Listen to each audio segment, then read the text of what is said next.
Hola, soy Leonel Aliza Notelli Correa y les doy la más cordial bienvenida a Yo Leo.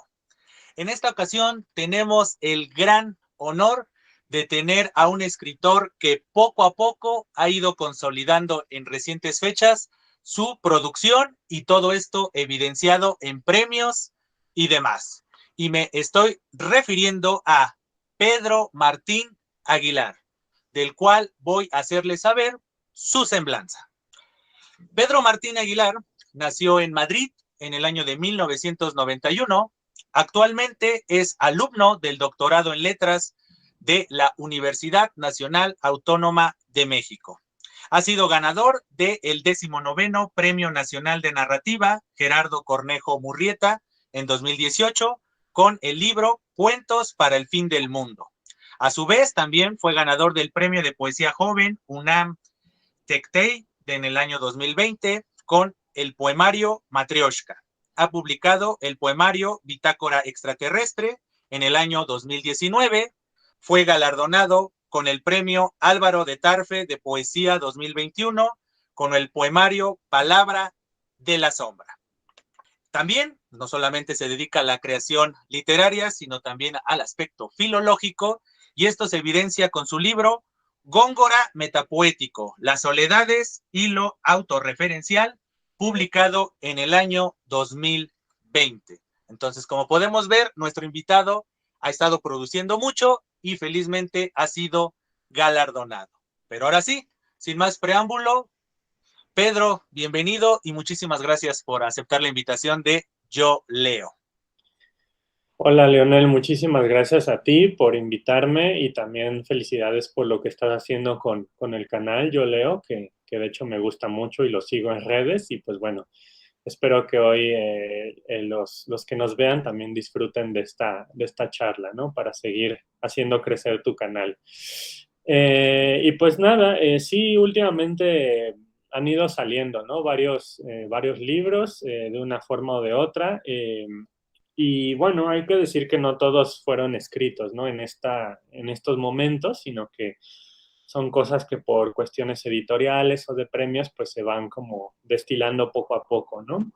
En ese sentido, de los títulos que mencionaste, yo creo que el primero donde yo me inicié un poco en el mundo de la escritura creativa, porque como bien dices, me dedico también a la investigación, ¿no? De hecho, tú y yo fuimos compañeros en la maestría en letras de la UNAM.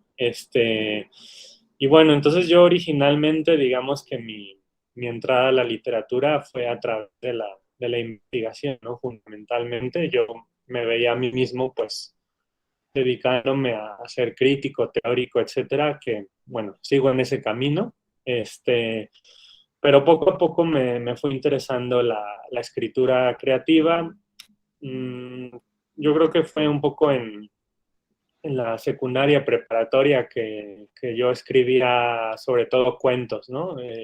Luego hablaremos de la parte de la poesía. Pero en realidad mi faceta así como creativa por mucho tiempo fue fundamentalmente de escribir cuentos, ¿no? Y tampoco los escribía con una pretensión de publicarlos o de hacer algo en particular con ellos, ¿no? Era algo que me gustaba mucho. Tuve un profesor en la secundaria que además nos impulsaba mucho a escribir, que nos dejaba así como, hoy de tarea toca escribir un cuento de terror, ¿no? Entonces, pues bueno, yo recuerdo que eso fue como de las primeras veces que me gustó escribir, ¿no? O sea, y hacerlo como más en serio, ¿no? No solo cumplir una tarea y eso.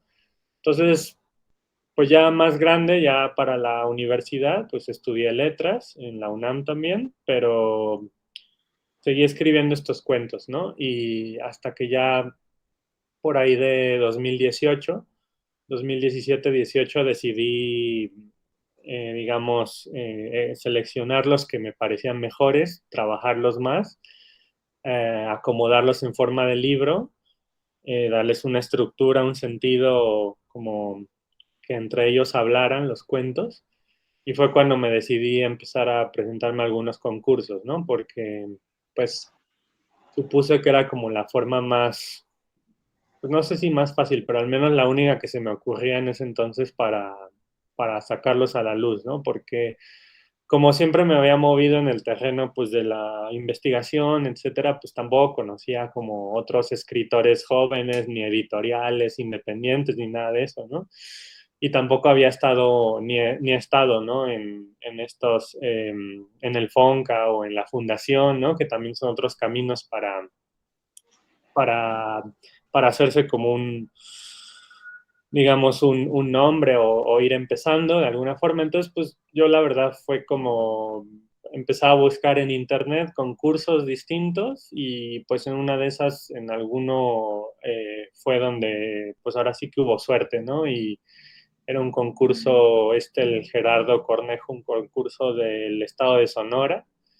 Y la verdad que fue muy bonito ganarlo, ¿no? Porque pues, nunca me había ganado algo a ese nivel.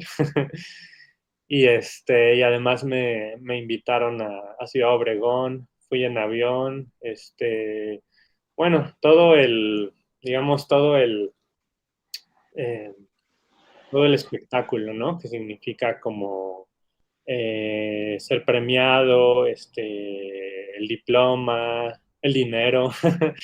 Y ya después, pues, esto fue en 2018, el libro tardó un poco porque pues, los procesos editoriales luego también son largos y ya el libro, entre medias además hay que decir que estuvo la pandemia, ¿no? Entonces eso no ayudó. Y ya el libro del que estoy hablando, que es Cuentos para el Fin del Mundo, salió pues finales de 2020 en coedición con el Instituto Sonorense de Cultura, que era el organizador del concurso, y con la editorial independiente de la Ciudad de México, La Elefanta, ¿no? Que de hecho aquí les tengo, este es el libro. Y pues es un libro que tiene un título pues un poco como impactante, ¿no? Que creo que también por ahí pudo haberle atraído al jurado en ese entonces, ¿no? Con esta cuestión del fin del mundo, que además me gusta aclarar que no tiene que ver con la pandemia, ¿no? Porque un amigo mío hace no mucho me decía, pensé que habías publicado un libro sobre la pandemia, ¿no? Cuando vi eso de cuentos para el fin del mundo y le digo, no, si esos cuentos ganaron en 2018 y la verdad es que hay algunos de ahí que los vengo escribiendo desde, pues no sé, desde la prepa, por ejemplo, ¿no? Entonces la verdad son textos algunos, al menos las versiones primeras que tienen ya muchos años, ¿no?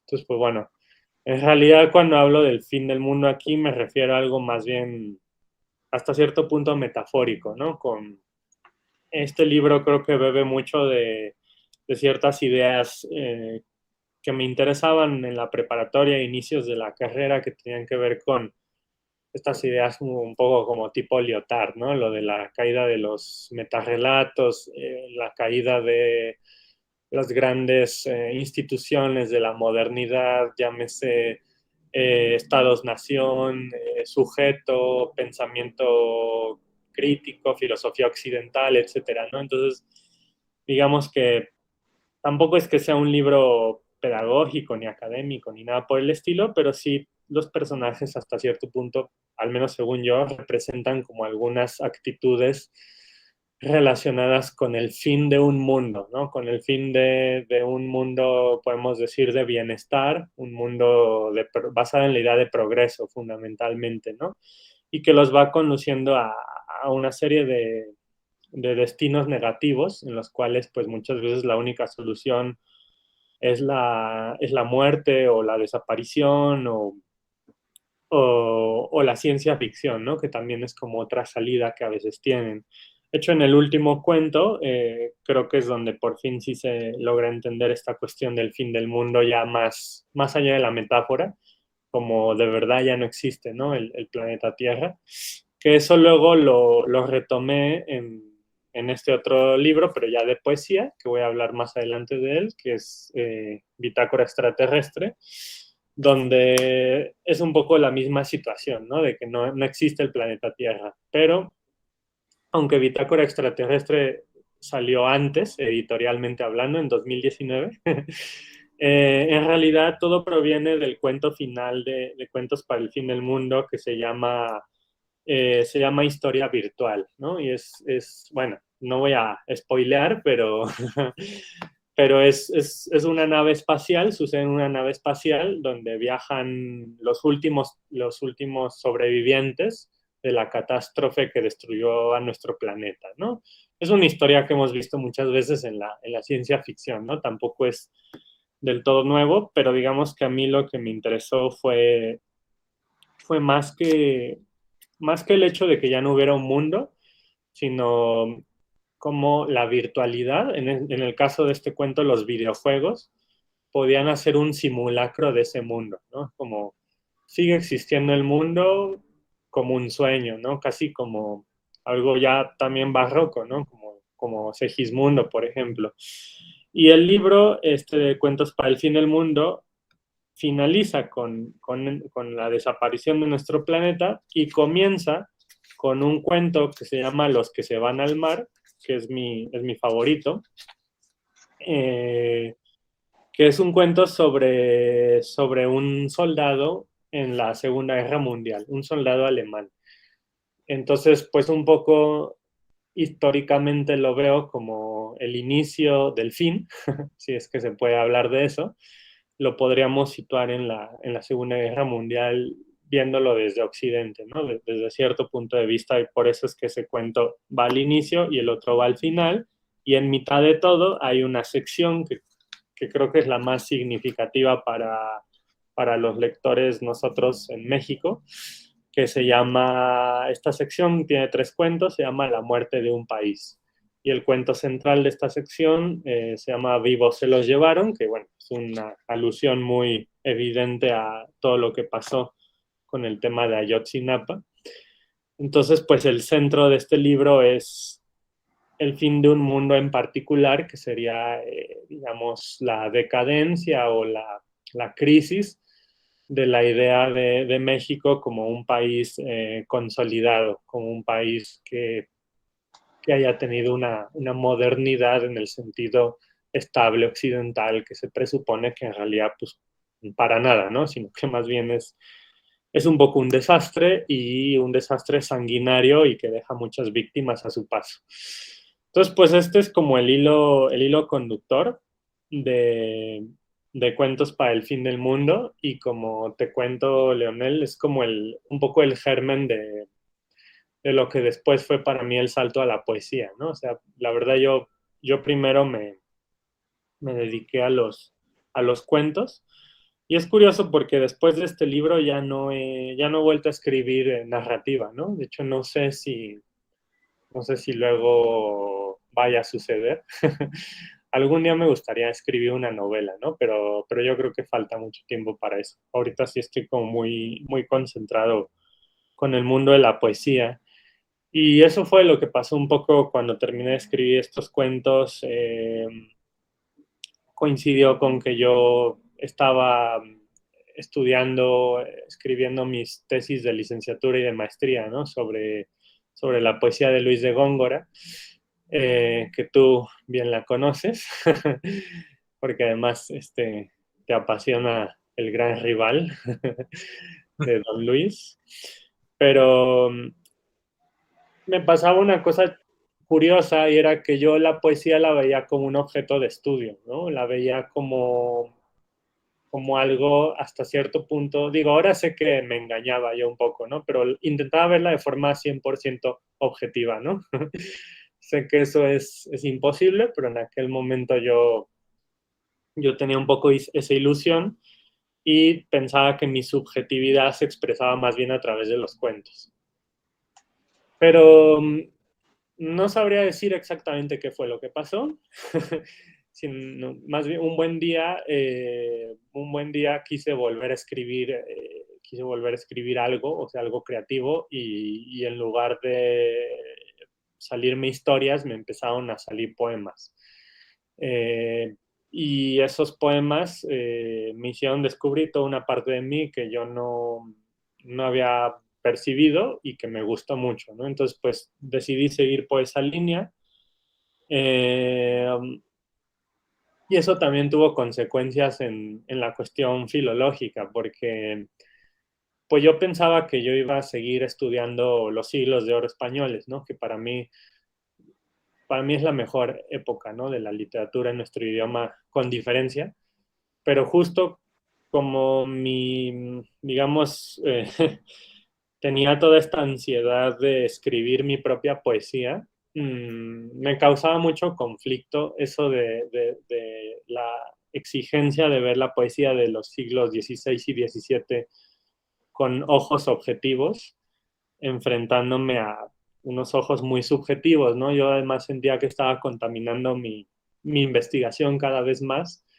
Entonces, pues eso coincidió con la decisión de hacer un doctorado ya sobre poesía española del siglo XX, de la segunda mitad del siglo XX, ¿no? Entonces, de un cambio pues un poco radical hacia lo contemporáneo en mi faceta filológica, que luego, de hecho, en la UNAM fue un poco difícil de explicarle, ¿no? Al comité académico, pero ¿por qué si tus investigaciones no tienen nada que ver, ¿no? Con estos autores españoles de los últimos 30 años y eso?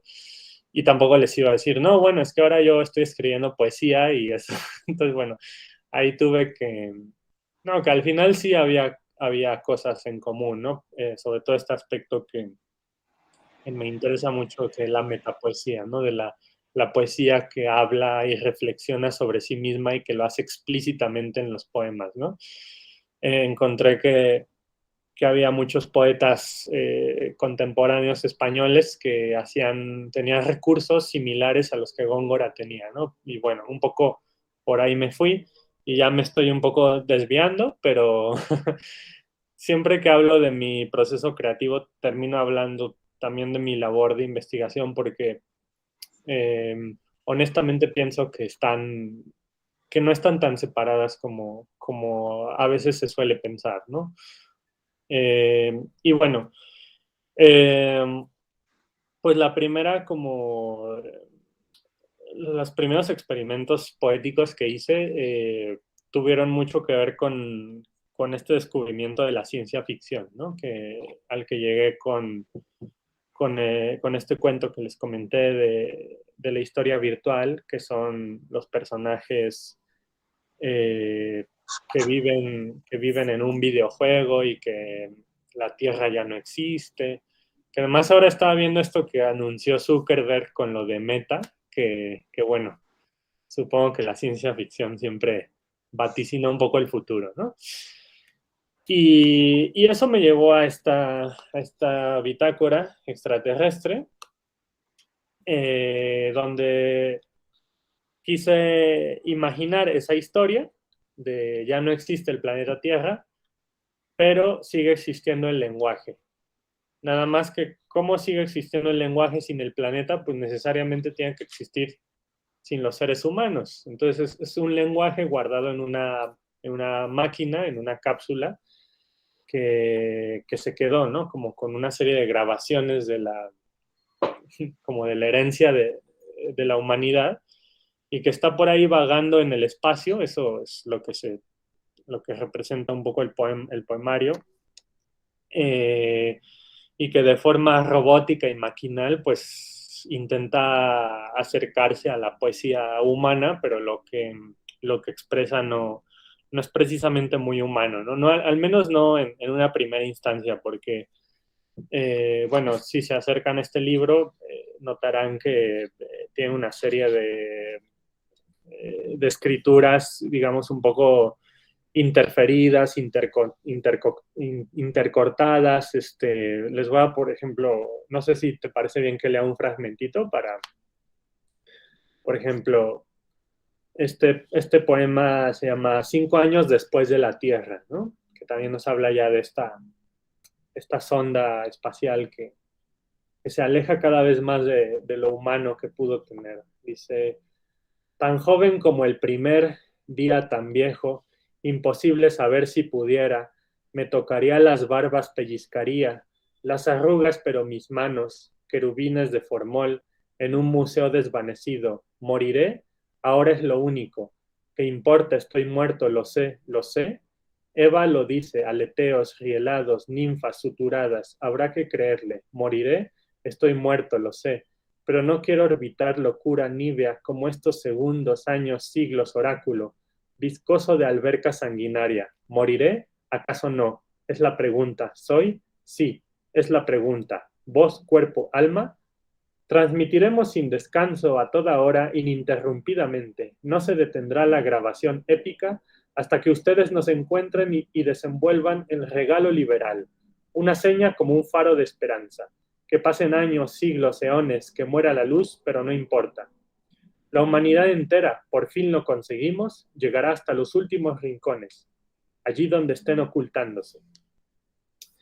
Eh, que como pudieron escuchar, la primera parte es un poco esto que les digo, robótica, interferida, ¿no? Porque intento hacer la voz de la máquina, pero luego se mete esta narración, ¿no? Que finalmente nos va a ir contando un poco qué fue lo que llevó a los seres humanos a destruir su propio planeta y que plantea también uno de los temas tradicionales de la ciencia ficción, que es la rebelión de la máquina contra el hombre. En este caso es interesante porque la máquina termina apreciando ese planeta que los seres humanos no apreciaron, ¿no? Y que destruyeron, ¿no? Entonces intento que sea una máquina que se avergüence y que sienta culpa de sus propios creadores, ¿no? Entonces, bueno, tampoco quiero hacer spoilers, pero en un momento la máquina decide, y eso es interesante porque como buena máquina de ciencia ficción va agarrando su voluntad, su albedrío, la máquina decide que no va a repetir esos esquemas de destrucción con la que le codificaron este lenguaje y que por lo tanto tiene que hacer una cosa distinta a la que hicieron sus creadores. Eso sucede como a la mitad del libro y luego ya no se encamina hacia lo que va a ser el final, que no lo voy a contar, y la decisión de la máquina de cómo liberarse de ese legado humano de destrucción, ¿no? Entonces, pues bueno, ese fue un poco mi primer poemario, que fue la verdad muy experimental, pero que al tiempo estaba todavía muy ligado a mi narrativa, ¿no? Además de que tenía muchos fragmentos en prosa, el libro, pues, pues digamos, no hay una exploración del yo, ¿no? Como se presupone en cierto legado romántico moderno, ¿no? Que debería ser la poesía, que bueno, yo no creo que deba ser así solamente, pero a lo que voy es que mi primer acercamiento pues, fue en ese sentido muy experimental porque era como un momento híbrido en mi caso, donde estaba a medio camino entre la prosa y la poesía, ¿no? Y luego ya empecé a escribir una serie de poemas como ya más, no sé si decirlo, personales o hasta cierto punto más canónicos, tradicionales, donde ya quise encontrar como una voz no solo segura de lo que decía, sino que también me representara en el papel, ¿no? Como un vínculo más cercano entre poema y autor, ¿no? Tampoco al grado de que digas, estos poemas se tienen que explicar a través de la biografía del autor y lo tengo que conocer en primera persona, porque creo que eso haría fracasar cualquier literatura, ¿no?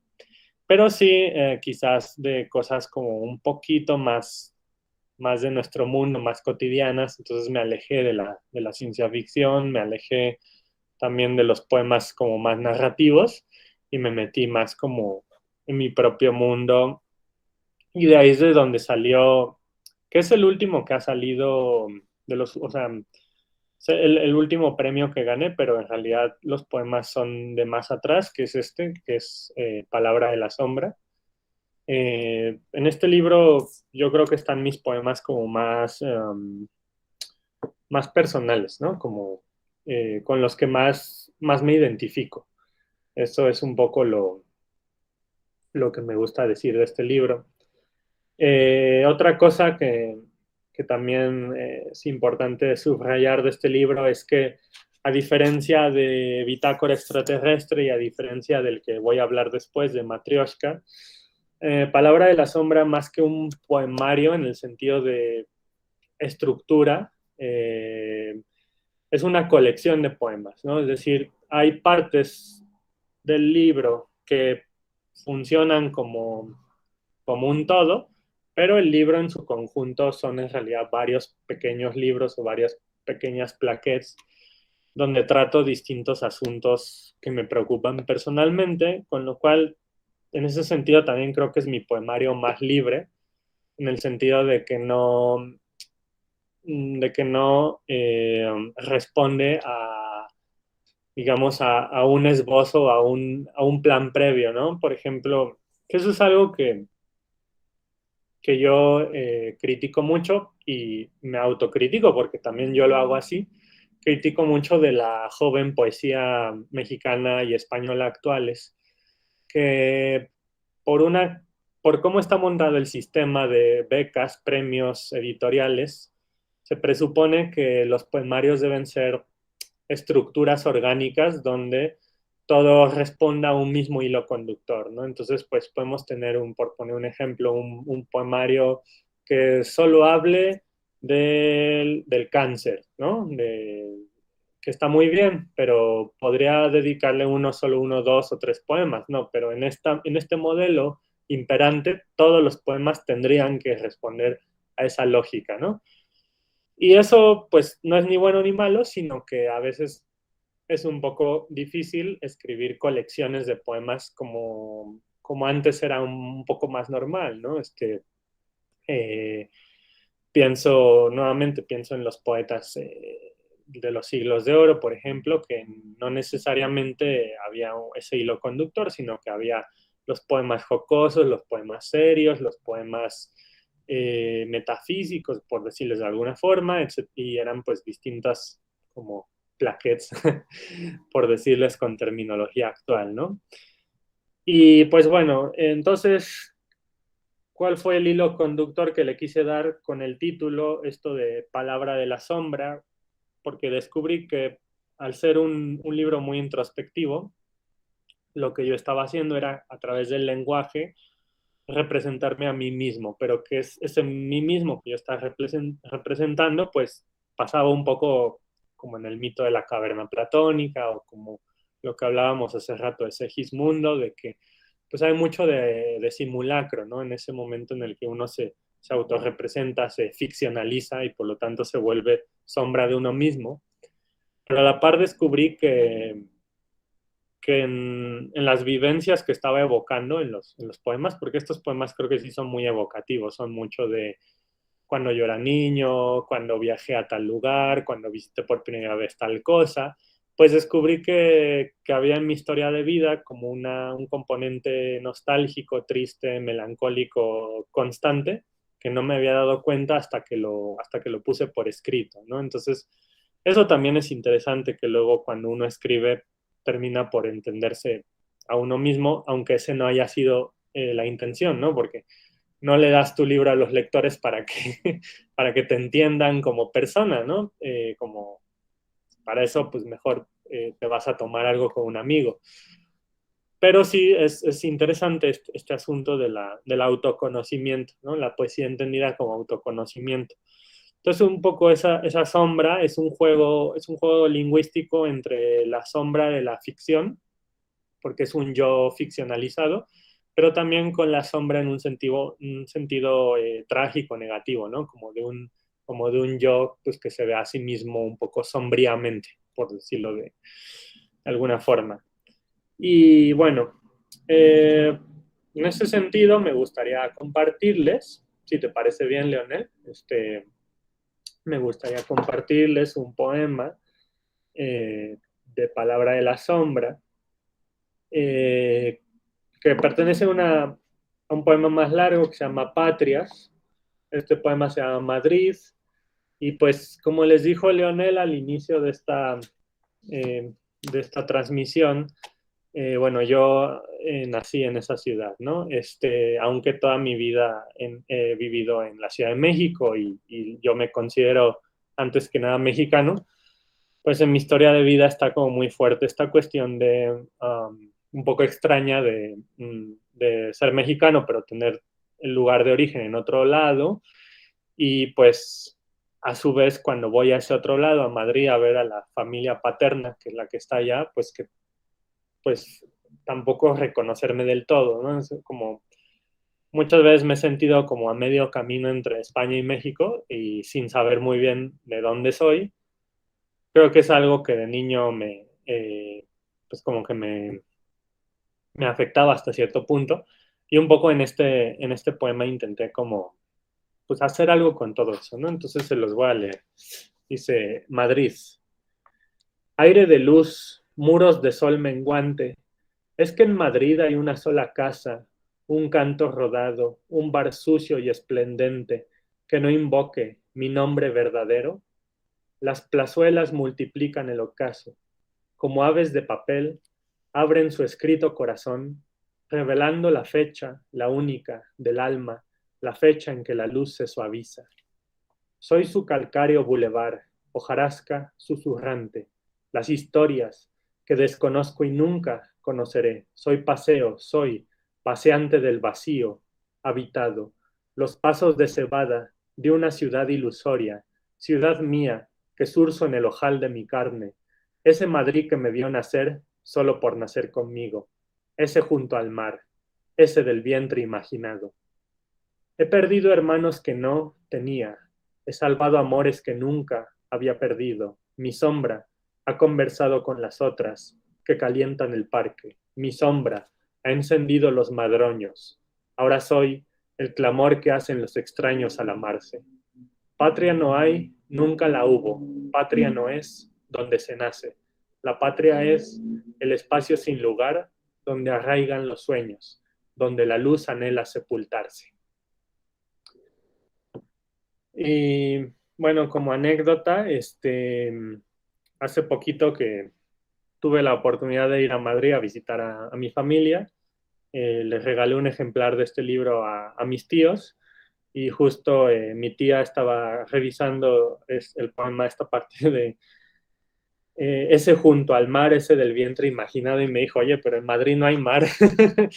Y yo le dije, bueno, es que ese es el chiste de este poema, ¿no? O sea, estoy reivindicando la ciudad de Madrid, pero mi ciudad imaginaria, ¿no? La que yo en mi imaginación de niño tenía.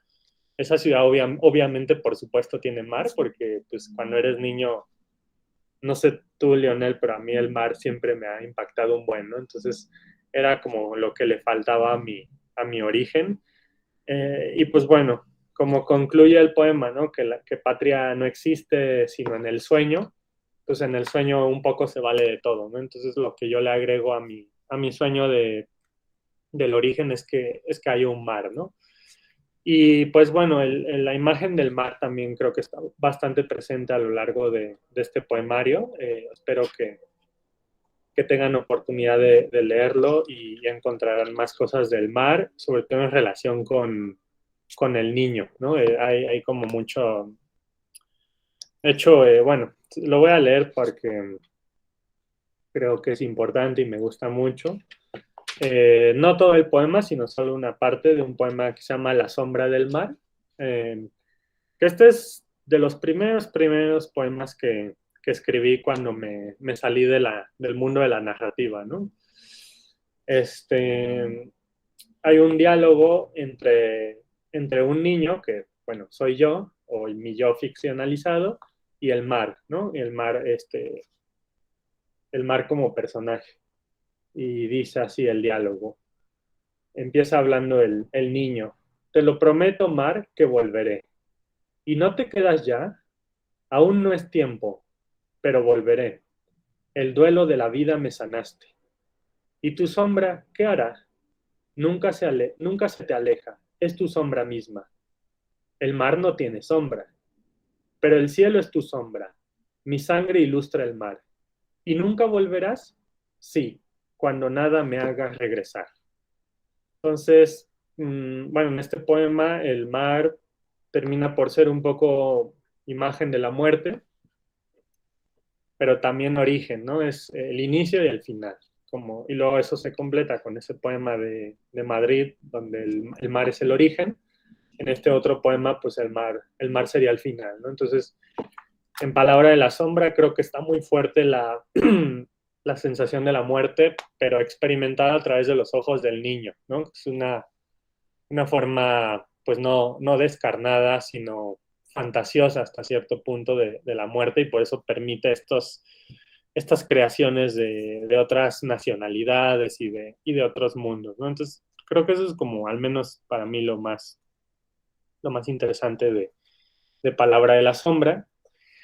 Y bueno, esa fue como una primera etapa poética que tuve, ¿no? Como de mucha introspección, de mucha búsqueda personal. Y luego entré a una segunda, que creo que hasta cierto punto todavía estoy más o menos en ella, con las últimas cosas que estaba escribiendo, que espero algún día salgan a la luz.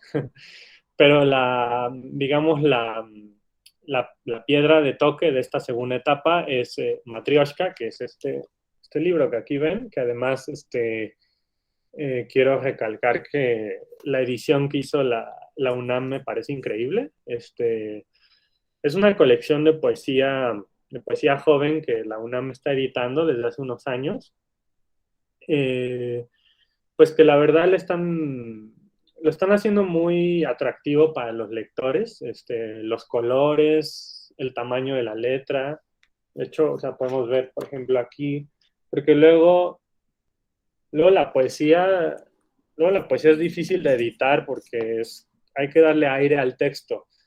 Y luego uno está acostumbrado a ahorrar mucho papel, ¿no? Entonces, eh, pues en la narrativa hasta cierto punto te lo puedes permitir, ¿no? Como pocos márgenes y eso, que tampoco se ve muy bien, pero ya en poesía sí es bien importante que la caja del texto tenga aire, y eso me gusta mucho de este libro, ¿no?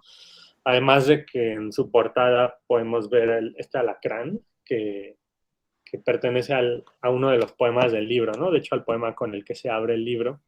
Entonces, pues bueno, me gustó mucho como esa sensibilidad de los diseñadores de la UNAM, de las diseñadoras de la UNAM, fundamentalmente, porque casi todo el equipo son mujeres, para, pues no solo para que la poesía gane editorialmente, sino también al leer mis propios versos, porque pues el diseño está muy acorde con las cosas que aparecen en el libro. En la contraportada sale, por ejemplo, un niño Dios, según yo es un niño Dios de las roscas de Reyes, y pues también otro poema hace referencia a esta cuestión, ¿no? Entonces eso me pareció como muy interesante. Y pues bueno, ¿qué es este libro? Yo a este libro lo defino más bien como un libro artefacto, en el sentido de que desde la propia edición, ¿no? Ya es como un objeto con el que puedes jugar, etcétera. Yo creo que además lo puedes empezar desde cualquier lado. eh, y bueno, la matrioshka sabemos lo que es, ¿no? Es la muñeca rusa que contiene otras muñecas más pequeñas dentro de ella. Entonces, yo originalmente quise escribir un libro matrioshka, ¿no? Un libro donde poemas, a su vez, dentro incluyeran, digamos, otras voces, otros poemas dentro de poemas, ¿no? Entonces, podemos decir que cada poema de Matryoshka es una pequeña Matryoshka. Entonces, son poemas donde hay mucha intertextualidad, hay mucho juego con otros autores, no solo con otros poetas o con otras literaturas, sino con cosas científicas, con lenguaje coloquial, con expresiones de la publicidad, por ejemplo. Eso está muy fuerte en este libro. Se toman en muchos momentos frases de la televisión, campañas publicitarias, Liverpool es parte de tu vida, cosas así, ¿no?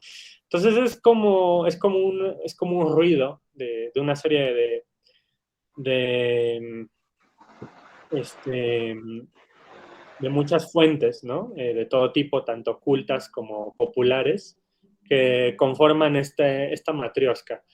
Eso era la intención original, como que cada poema fuera una matrioshka, pero luego yo me di cuenta que a nivel estructural el libro también podía repetir esta estructura.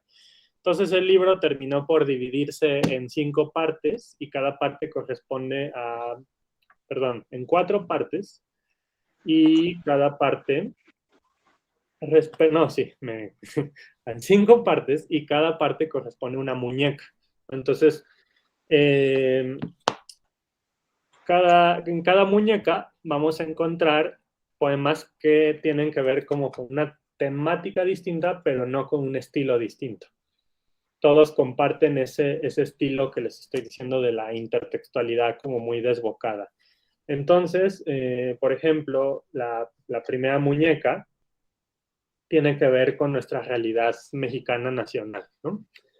Que era la que más me importaba que saliera en un inicio, ¿no? Como la realidad de la violencia es la que nos pega en la superficie. No porque sea trivial o superficial, sino porque es la que muchas veces más se ve, la que más se siente, la más descarnada. Luego en una segunda muñeca, quise tratar aspectos metapoéticos, que aquí como que intervino un poco mi tema de tesis, o los temas de tesis. Entonces, pues escribí poemas que reflexionan sobre la propia poesía, pero no dejan de lado la problemática mexicana inicial, ¿no? Por ejemplo, en la segunda muñeca tenemos un poema que se llama La sombra del poema, y ahora después se los leeré, donde, si bien se trata de la escritura de poemas en la actualidad, el poema habla de eso, está muy presente el tema de la cosificación de la mujer, ¿no? Que es un tema que ya viene desde la primera muñeca y que además está presente en las propias muñecas, ¿no? Por el hecho de ser eso, objetos femeninos de ornato. Esa es una crítica que intenté hacerla en el libro de una forma no tan evidente para que tampoco esto se volviera pues un tratado sociológico, ¿no? Sino que fuera artístico y que el propio lector llegara a esas conclusiones. En la tercera muñeca, que es un poco el centro del poemario, el tema fundamental es la muerte. La muerte ya no tanto como en Palabra de la Sombra, que es una muerte como infantil, sino esta ya es como una muerte ya con un sentido pues más de reflexión conceptual, ¿no? O sea, qué significa la muerte en su relación con la vida. Pero está el mismo hilo conductor, ¿no? De estas mujeres que van muriendo y que constituyen estos poemas. La cuarta muñeca, para mí es la más importante, porque es la en la que todos estos discursos de los que les hablaba, que son tanto ocultos como populares, como literarios, como científicos, aquí como que ya se condensan de tal manera que explota la cosa, ¿no? Entonces hay un poema al respecto que se llama Invasión de la Fantasía, que en ese poema intento contestarle un poco a un poeta español de los años 50 que se llamó Carlos Bousoño, que él escribió un poemario que me gusta mucho, que se llama Invasión de la Realidad, ¿no? En una época en la que la literatura española estaba muy, digamos, muy prendada del realismo y decían que ese era como el gran tema de la poesía española, ¿no? Decir lo real. Entonces yo aquí un poco le contestaba a Bousoño y es la invasión de la fantasía, como lo único que nos salva de todo lo que he presentado anteriormente, este mundo pues de violencia, sangre, muerte, es el refugio de la fantasía, pero también la libertad a través de la fantasía. Entonces, es un poema en el que me peleo con la idea de Dios, ¿no? Porque dice como, no pudo Dios habernos creado para este mundo tan malo que está, ¿no? Entonces, hay algo con lo cual combatirlo. Bueno, y ese algo, pues es la propia literatura. Y en ese sentido, la metapoesía que había estado antes, pues aquí se reafirma, ¿no? Esto de, ok, había poemas metapoéticos porque al final hay una defensa de la literatura. Y finalmente hay una quinta sección ya muy chiquita que se llama Sin Muñeca, donde creo que volví a mis viejas obsesiones del fin del mundo, porque este Sin Muñeca es también ya no hay un mundo y cómo es la poesía después del mundo. Entonces hay un último poema que se llama Bestiario Vacío, que es un poco una parodia de los bestiarios medievales, pero en un mundo postapocalíptico donde los seres humanos ya no saben lo que son los animales porque ya los extinguimos a todos, ¿no? Entonces, pues bueno, tiene un desenlace, eso, un desenlace apocalíptico, eh, pero no deja de tener ironía, que creo que es un poco lo que nos salva y no lo vuelve tan catastrófico como pudo haber sido Cuentos para el fin del mundo. Eso es la otra cosa que a mí me gusta recalcar de Matryoshka, es algo que nunca había estado en mi escritura y que es el humor, fundamentalmente el humor negro. No necesariamente el humor negro, hay partes que creo que incluso son hasta un poco ingenuas, pero sí quise aquí como que el lector pudiera reírse de algunas cosas y yo también poder como quitarle seriedad a la poesía, ¿no? Entonces, pues sí es un poco como una mezcla de discursos, como un estallido de discursos, pero también desmitificarlos mediante la ironía, el humor negro. Y pues, si me preguntaran un poco qué es exactamente Matryoshka, o sea, qué es este objeto que se puede armar y desarmar, yo diría que es una crítica al concepto de realidad, ¿no? Y por lo tanto la demostración de que la realidad es un constructo ficticio ficcional, ¿no? Eh, y que por lo tanto incluso la percepción de la violencia y de estas cosas terribles puede tener una especie de combate desde el propio lenguaje si somos lo suficientemente creativos y lo suficientemente como violentos, pero con el propio lenguaje, ¿no? Para justo agrietar esa realidad que parece predestinada, dada, que nos dan, violenta, y no aceptarla, sino decir, se puede reescribir otra realidad, ¿no? Y pues bueno, había prometido la lectura de un poema, entonces quisiera leer, quisiera leer este que se llama La sombra del poema, que creo que tiene un poquito de todo esto que les dije. Y dice así, bueno, tiene un epígrafe de César Simón que dice, el verdadero poema es la sombra del poema real. Esto no es un poema, ni esto ni otros, lo siento. La obra maestra es el vacío en la pared del museo. Blanquísima, refrigeración, pisco labis que endulza la gangrena, ergo, Sahara místico hasta donde la ceguera alcance. Babeles deslenguadas, sombras puestas a secar, probablemente estiércol vanguardista, cósmicamente. No te preocupes, destapa la felicidad, porque tú lo vales. Nadie se atreva a digitar con sangre su nombre en los espejos. La herida amordaza su dolor. Mira, atención, un desnudo de mujer que se ofrece, humectísimo, teta, coño, ano, lamiendo tu suicidio. ¿Importa el poema? Importa, porque el alcalde, el genio de la lámpara, llamado Slim, pagarán tu basofia apolínea. Después de Einstein, todo y nada son lo mismo. Benditas ciencias exactas. A lo que importa, el poema, Impossible is nothing. Debes decirte, just do it. ¿Para qué exprimirte, verdad? Y una que otra lágrima de tu corcel hipertrofiado. No vayas a cansarte. I'm loving it, de verdad, en verdad te lo digo. Comerte, regurgitarte. Uy, Victoria te ha enviado solicitud de amistad. Vamos, poeta, ordeña tu fama, devora su secreto. En mitad de la pista de riñones bombardeados, perdón, en el baile epiléptico, la originalidad bautiza tu mollera. Colgaré un mingitorio al revés. Denme el Nobel ubicuo. El cliente siempre tiene la razón. Por igual, el científico. Véase Hiroshima y otras. ¿Has eyaculado tu verborrea esplendente? y que el orgasmo lo interrumpa la luz de la existencia. Llame ahora, ahora, no pierda su oportunidad, pero habrás fallado.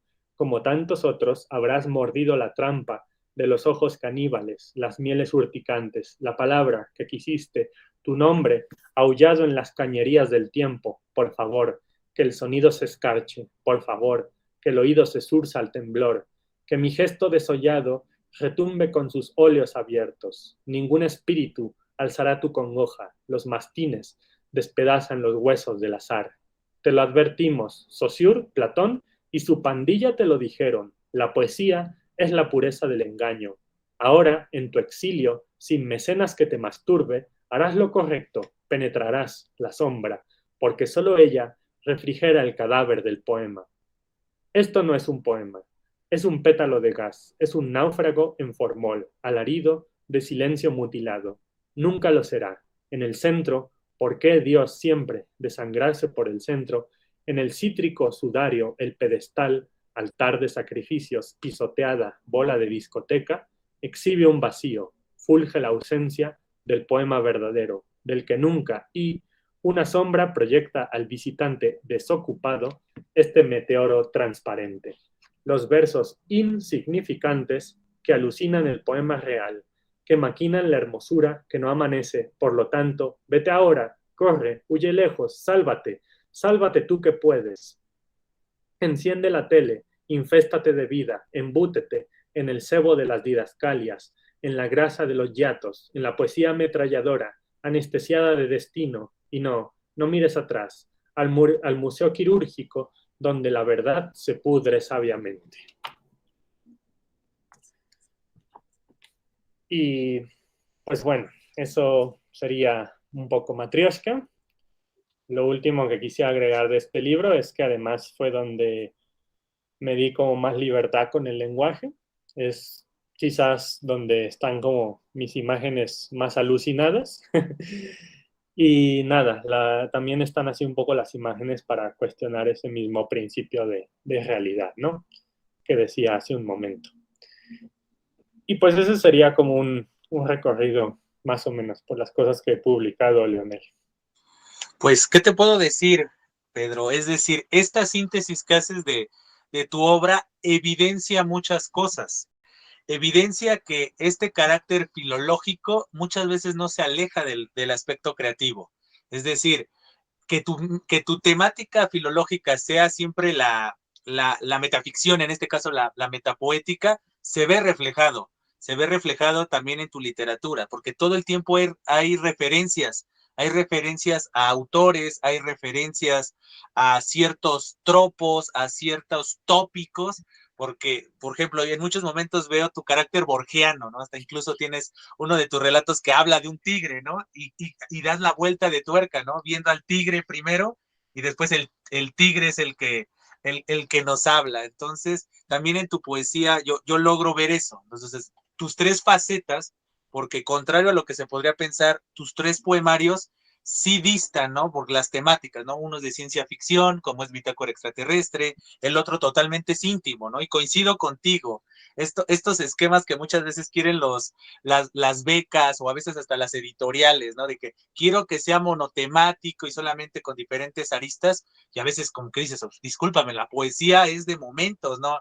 No la puedes estar encasillando en un conjunto que tenga un mismo tema y todavía para acabarla en las becas es con cierto tiempo, ¿no? Es decir, en un rigor de un año, 6 meses, 9 meses, necesito que escriba cierto número de composiciones y que hablen de los mismos temas. Entonces, por ejemplo, en Palabra de la Sombra evidencias eso, pero dentro de ese poemario sigue habiendo estas referencias filológicas de lo académico, ¿no? Porque Sí. cada una de estas secciones que tú bien nos compartías tienen como epígrafe un autor, un especialista, entonces como que la vida, tu vida, a pesar de que este poemario es como el más íntimo, como bien dices, no deja de estar mencionándose ese aspecto que también comprende tu existencia, que es la filología, el estudio, porque, por ejemplo, hay personas que afirman que no es obligatorio estudiar filología, no es obligatorio estudiar letras, para ser escritor, porque muchas veces en las aulas, los que estudiamos la carrera y después seguimos en el ámbito, lo primero que nos repiten es eso. Aquí no hacemos escritores, aquí lo que hacemos son investigadores, somos académicos, pero muchas veces precisamente ese rigor que implica el estudio académico le sirve al artista, le sirve al creador, le sirve a la creadora, porque conoces tradiciones, conoces perspectivas, conoces recursos. Y por ejemplo, tú en tu caso, tus primeras tesis, tus primeros estudios académicos fueron en relación con la poesía, a pesar de que en tu creación artística tú no eras poeta, sino años después se consolidó esa pasión o esa necesidad de hablarnos por medio de los versos. Pero no obstante, me llama mucho la atención ciertos guiños, ¿no? O sea, como por ejemplo en este poema, el último que nos acabas de leer, ahí están ciertos conceptos, ¿no? Didascalias, están esos conceptos como de la metapoesía, pero otro aspecto que me llama la atención son tus notas al pie de página en muchas composiciones. Algunos porque son referencias filológicas como de, estos versos no son míos, son de Borges que le dedicó a Góngora. Pero a pesar de que en muchos momentos no estás haciendo una cita textual ni nada por el estilo, recurres a la nota al pie de página como esta nota erudita, esclarecedora. Y a veces, como también en el poema que nos acabas de leer, estas situaciones de poner los paréntesis como de véase Hiroshima, ¿no? O sea, como si estuviera citando en formato APA. Entonces, yo creo que en tu obra se puede ver de muy buena manera un ejemplo, por un lado, en tu aspecto lírico, se ve ese tema del que has dedicado tantos años, ¿no? O sea, le dedicaste tantos años a la metapoesía que se ve reflejado de una u otra manera, pero también tu interés por la literatura, por la historia, porque, por ejemplo, en tu libro de relatos se ve precisamente la recreación, es decir, como bien mencionas, inicias con la Segunda Guerra Mundial, que es este principio del fin, y terminas con un mundo ya futurista, siguiendo el canon o los tópicos de la literatura de ciencia ficción, pero aún no obstante, sigues haciendo referencias, sigues haciendo recreaciones, agarras personajes de la historia y los introduces en tus relatos, a veces de manera explícita y otras veces esos guiños que muchas veces los que somos estudiosos, somos académicos, somos lectores, entendemos ese guiño, ese personaje que muchas veces te vales de, de, del epíteto, menciona ciertos personajes, ciertas situaciones protagonizadas, y entonces ahí se está viendo tu interés por la historia, no solamente por la historia literaria, que pues quieras o no es nuestro leitmotiv en muchos momentos de la existencia y más para los que nos dedicamos a la literatura, sino también te interesa esas situaciones que rodean al arte. O sea, algo que también noto mucho en tus composiciones, en tus letras, es la importancia que tiene las referencias.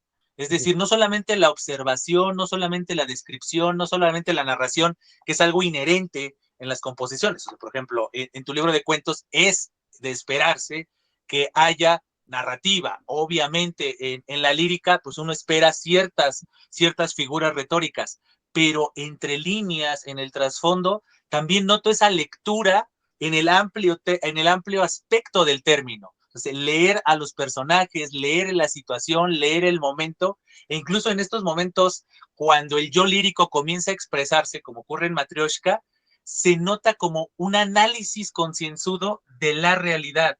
Entonces, eso yo lo destaco de tu estilo. Creo que es algo que ya estás consolidando, porque, por ejemplo, el primer libro que yo leí de ti, como que casi cronológicamente, conforme tú bien decías, ahorita te agradezco, ¿no? Que supiéramos la génesis real, ¿no? La de Pedro Martín, porque yo el primer texto que leí fue el de Bitácora Extraterrestre, ¿no? Que fue el primero que salió, y de repente ver esta dicotomía, ¿no? De un intento de imitar la poesía humana, y de repente había estos chispazos de la bitácora, ¿no? De hablar en prosa, ¿no? Y las referencias y como de un lenguaje ya más cercano, porque si alguien se acerca a Bitácora Extraterrestre y comienza a leerlo, automáticamente es un bombardeo como lo que muchos vivimos con Góngora la primera vez que lo leímos, que de repente tienes que, tengo que entender que hay un hipérbaton. Aquí no tanto te vales de los hipérbaton, pero muchas veces es una enumeración, es una situación que se tiene que entender desde el contexto de la misma obra. Es alguien queriendo imitar la poesía humana. Y entonces de repente uno es como un salvavidas estos fragmentos de prosa, porque de repente es el bombardeo alienígena, por decirlo así, extraterrestre, externo, y de repente es de, aquí está el salvavidas, estos fragmentos, y entonces comienzas a ver esas dos partes, que muchas veces yo, para las personas que tal vez no son filólogas, etcétera, que comienzan a acercarse a la literatura, creo que Bitácora Extraterrestre es una buena, a su vez, es una buena analogía del acercamiento a la lengua, del acercamiento a la literatura, porque a veces nos acercamos a una obra y no la entendemos porque nos faltan referentes. Y ya cuando comenzamos a tener estos referentes es cuando nos agarramos, literalmente nos tomamos cual koala de esas situaciones, de esos referentes, de esos autores, de esos tropos, etcétera. Y creo que en Bitácora Extraterrestre lo muestras. Por ejemplo, en la presentación que hace David Huerta,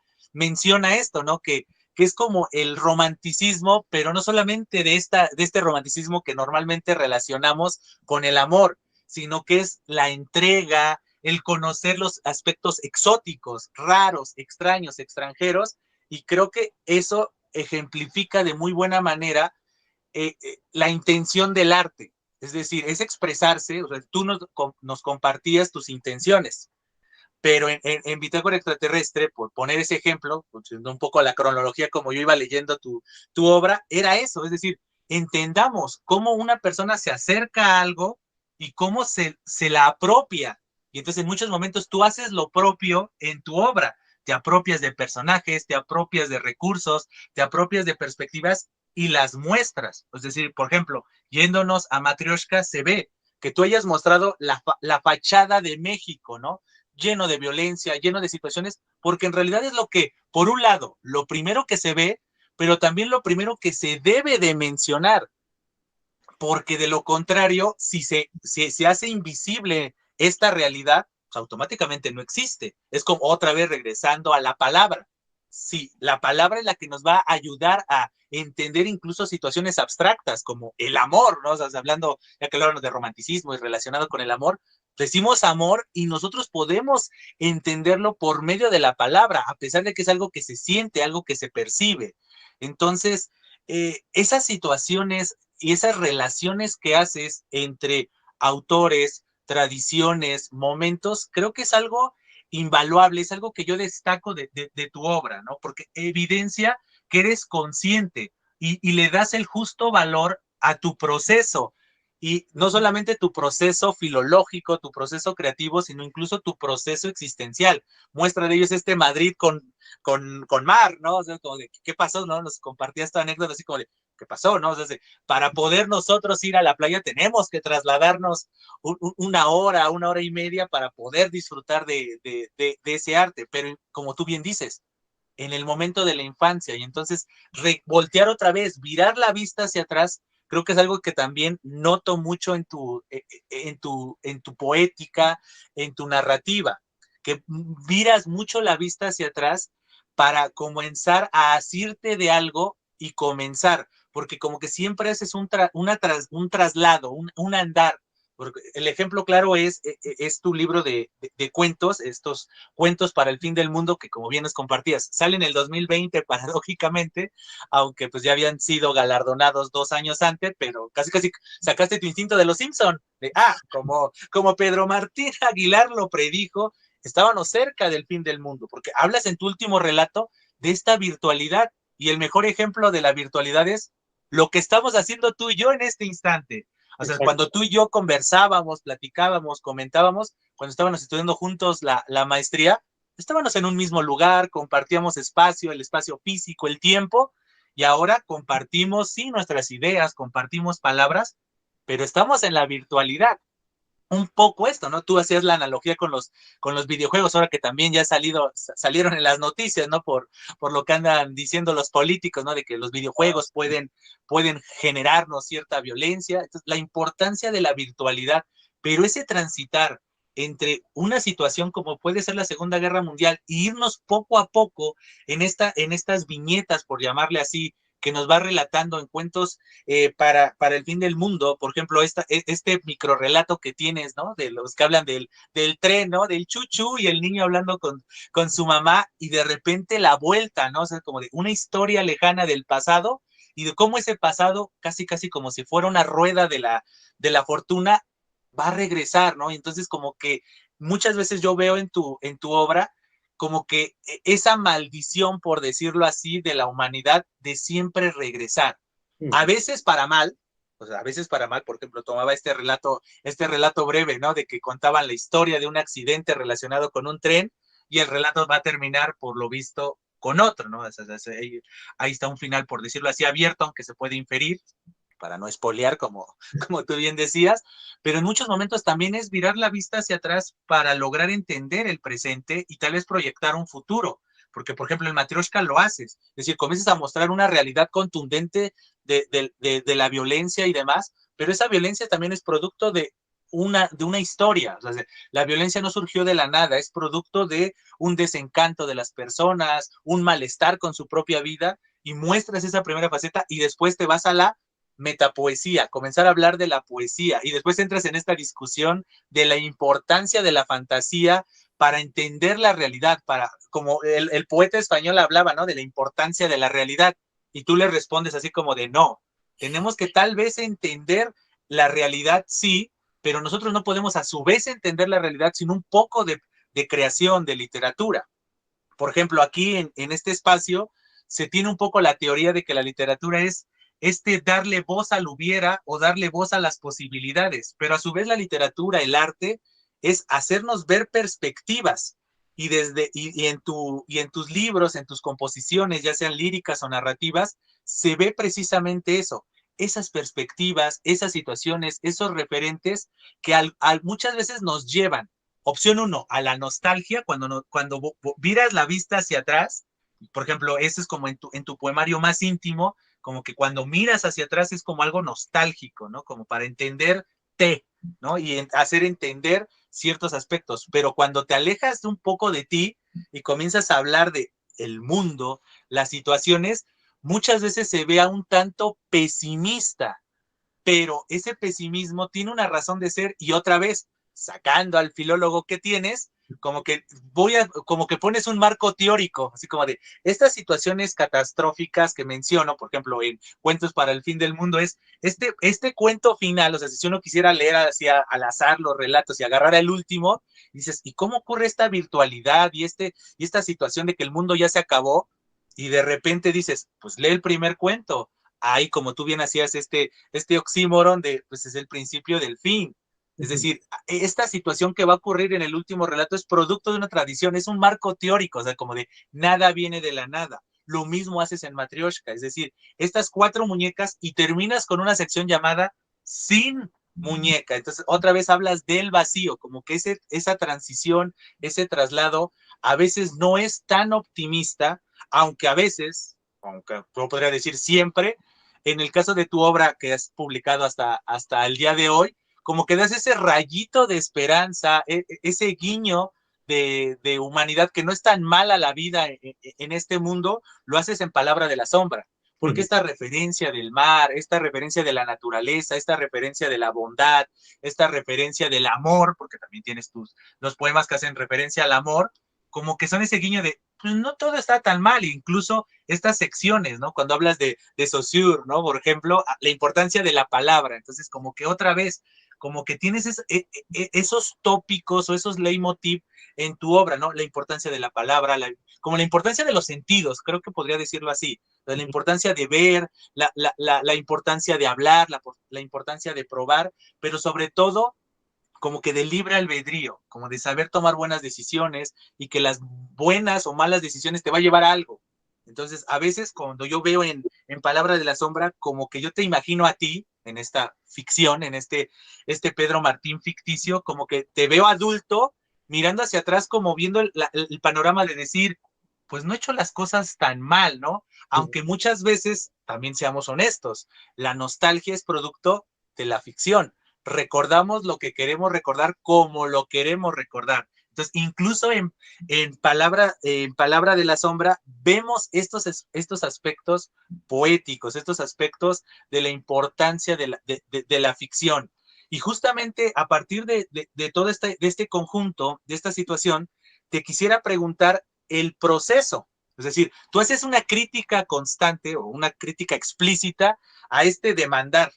Entonces tú justamente nos compartías, ¿no? Comenzaste a hacer los cuentos y eran cuentos que habías escrito hace mucho tiempo y entonces los retomaste para poder, por decirlo así, darles forma. En tu poesía pues, surgió, fuiste muy experimental en tu primer poemario, que también es como un guiño y otra vez apareces tú. Entonces, no es gratis que tú hayas nacido en 1991 y el poemario inicia en el año 2991 y termina un milenio después, ¿no? Entonces, como que incluso ahí se ve, a pesar de este proceso experimental y que como que uno podría pensar que está distante de ti porque no hablas de ti, pero hay un guiño ahí como de, pues, tú naciste en el 91 y el otro, y el poemario inicia un milenio después y termina 2 milenios después de tu nacimiento. Entonces, como que ese guiño es atractivo. Uno que te conoces, o sea, uno que lee, pues, no, aquí yo no voy a hablar de mí particularmente, pero uno lee el poemario y de ahí vienen tus datos biográficos y ver ese dato así de repente es como inicia esta bitácora, 1000 años después de que nació Pedro. Qué buen dato, ¿no? Entonces, son esas cosas, son esos guiños que creo que eso es lo que yo valoro de tu, y lo que destaco de tu obra, que le exiges al lector, como tú bien decías, tú no pretendes en ningún momento dar respuestas, por ejemplo, en Cuentos para el Fin del Mundo, tú no quieres hacer este aspecto moralizante de les cuento estos relatos como si fueras el que sale gritando a la calle de se acerca el fin, vean esto. No, no, no pretendes, es simplemente muestra las historias para que el mismo lector, a partir de ese relato, si quiere tomar esa conciencia o quiere ver reflejada alguna situación, lo haga por sí mismo. Es como hablando un poco del autor que estudiaste, es como un poco las firmezas de Isabela, ¿no? Es decir, como que en muchos momentos es la exigencia o lo barroco en general, ¿no? Es decir, tienes que tener referentes, tienes que tener conocimientos para entender a quién está imitando, a qué personaje está haciendo referencia, a qué personaje popular, ya no hablamos de personajes políticos o algo por decir, sino personaje popular, que si el buscón, que si la buscona, por ejemplo, mencionabas esto de Segismundo, esta situación de la vida es sueño y ver las pantallas, los reflejos, las interpretaciones, creo que eso también lo destaco yo. Contrario a lo que se podría pensar, tu obra no es que nos queramos alejar al lector, es decir, al lector no lo queremos alejar no, pues por lo que están diciendo es que son para gente culta, para nada, porque los guiños y demás son algo inherente en las artes, nada viene de la nada, entonces tú sigues una tradición. Muchas veces, efectivamente, producto de las lecturas y demás, se puede entender en la primera, segunda lectura, pero cualquier persona, a pesar de no tener un bagaje cultural o una experiencia filológica o bajo el brazo tener todos los teóricos y demás, se pueden entender y valorar los textos. Por ejemplo, hoy se piensa que la poesía es muy difícil, es muy compleja, ¿no? Lo que tú mismo decías, ¿no? Cuando te quisiste alejar un poco de la poesía del barroco, porque ya no la podías leer de manera objetiva, porque tú ya estabas inmerso, entonces tú ya pensabas también como poeta. Entonces uno no es tan fácil como un chip de filólogo y después creador, no es nada fácil, entonces por eso tomaste la determinación de cambiar de alguna manera, cambiar tu campo de estudio, tu objeto de estudio, tu corpus, por decirlo de alguna manera. Pero pensando en un lector, que ese es el propósito precisamente de este video, acercarnos a tu obra para que la gente a su vez tenga esta inquietud y quiera leer los poemas, quiera leer los cuentos, que se quite esa idea de, no, pues es que es mucho para mí, para nada. O sea, es decir, tus relatos, pensando que pues, hay gente que nada más le gusta leer narrativa, tus relatos brindan esas situaciones, esas recreaciones de personajes y demás, pero no importa que no sepas a qué personaje histórico está haciendo referencia o a qué momento. La misma historia, por medio de un buen manejo de recursos y algo inherente, ¿no? De que la historia te atraiga y te vaya alimentando y quiera que leas más y más y más, lo vas a entender. Obviamente, si tienes algún tipo de bagaje cultural, pues vas a entender los guiños, vas a entender las tradiciones. Y lo mismo pasa en la poesía. Si leen, por ejemplo, Bitácora Extraterrestre, tienen que entender un poco. Por eso es muy importante incluso leer la presentación que hace David Huerta, porque ahí te da esos aspectos de la observación, el lenguaje y este aspecto del romanticismo, de lo lejano, el cómo abordar a la otredad, porque uno tiene que entender Bitácora Extraterrestre como que si alguien, como cuando nos acercamos a una persona que no sabe hablar nuestro idioma y entonces intenta balbucear algo y uno se esmera por entenderlo, así como que uno mismo hace su árbol y, lo que me quiere decir es esto. Un poco eso pasa con Bitácora Extraterrestre. Esa es la génesis. Y obviamente, como decía, están estos salvavidas de los referentes de un lenguaje ya más claro, más cercano a nuestra cotidianidad.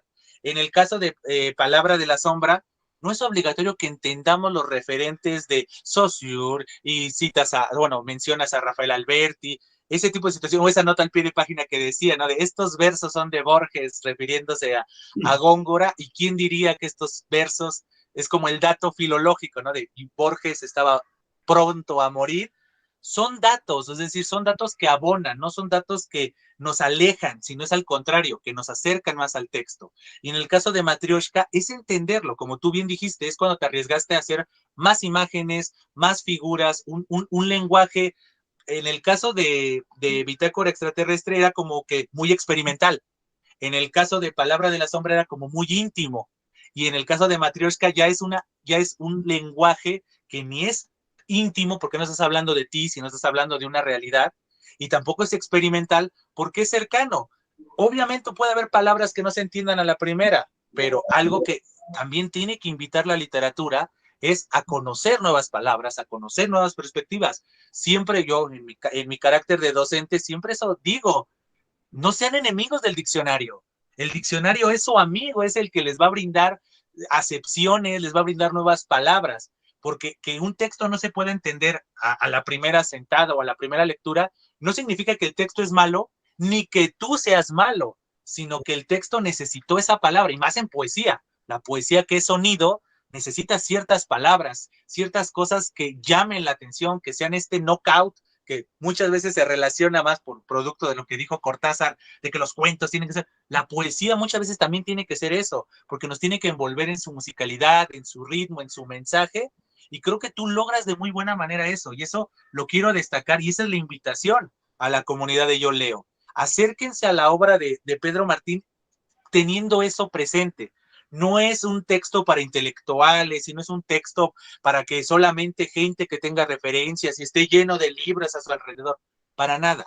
Es simple y llanamente es la demanda de concentración, de una buena lectura, de una buena estrategia y sobre todo una lectura humilde.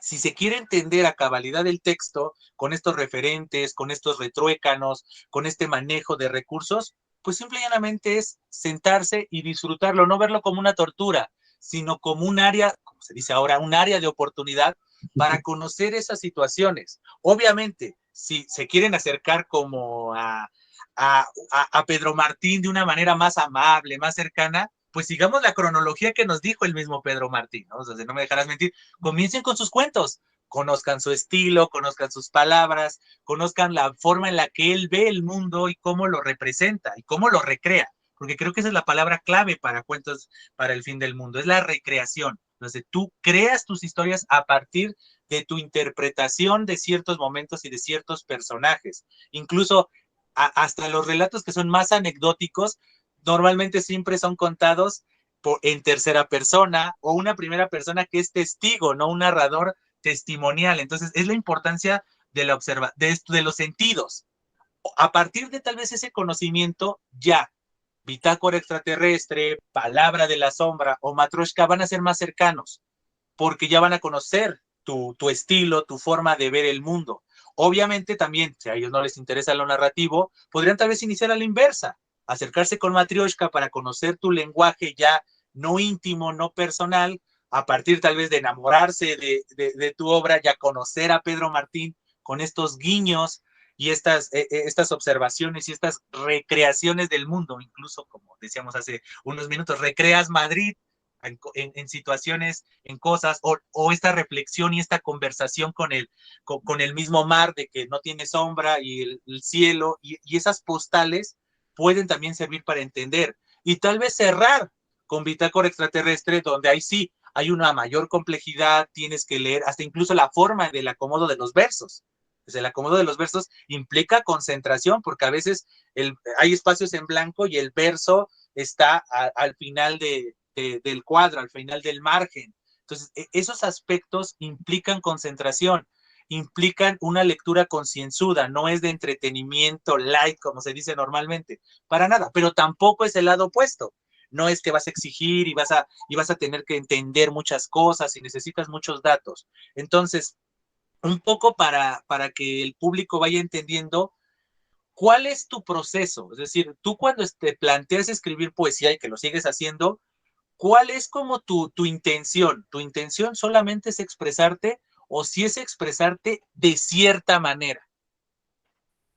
Bueno, pues no, me encantó el análisis genial que hiciste, porque, bueno, me parece muy, muy preciso y muy apegado a lo que he escrito. Y bueno, rescato sobre todo lo que me decías al principio de mi faceta filológica reflejada, ¿no? En mi literatura.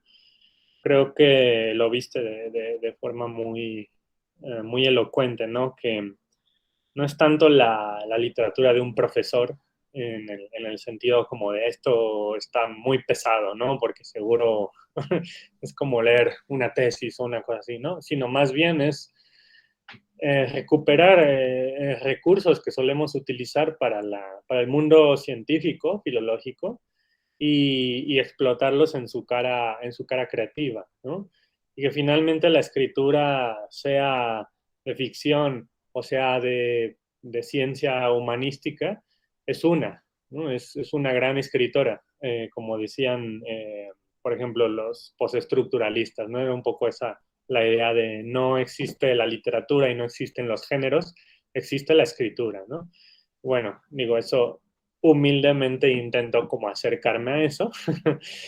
Creo que también va por ahí, ¿no? Lo que te quiero responder.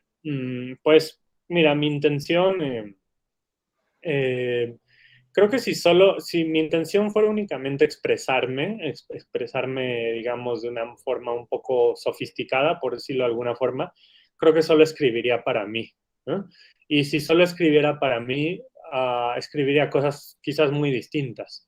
Eso es importante. Cuando uno escribe pensando en más gente, sobre todo en gente que no conoces y que quizás nunca conozcas, eh, hay una serie de cosas que cambian en tu forma de concebir lo que tú escribes, ¿no? Porque te tienes que abrir a muchos otros panoramas.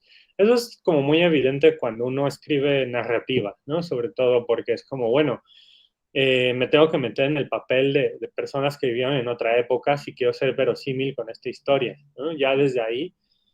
Pero eso también sucede en poesía. Y la poesía, si bien la más típica o la que ha triunfado más por culpa o por gracia del romanticismo, porque es tanto un tesoro como una condena, yo desde mi punto de vista, el legado romántico, no solo existe esa poesía en el sentido de anclada fundamentalmente al yo y al yo todopoderoso autobiográfico, etcétera, ¿no? Creo que hay una otra poesía que por supuesto bebe también de esta poesía romántica, que es a mí la que más me interesa, no solo como poesía, sino como literatura y que esa es mi intención al escribir, que es la de, vamos a decirlo, la de desnaturalizar eh, las normas de la realidad, desnaturalizar las normas preconcebidas de la realidad, comenzando por la primera de ellas, que es la del lenguaje, ¿no?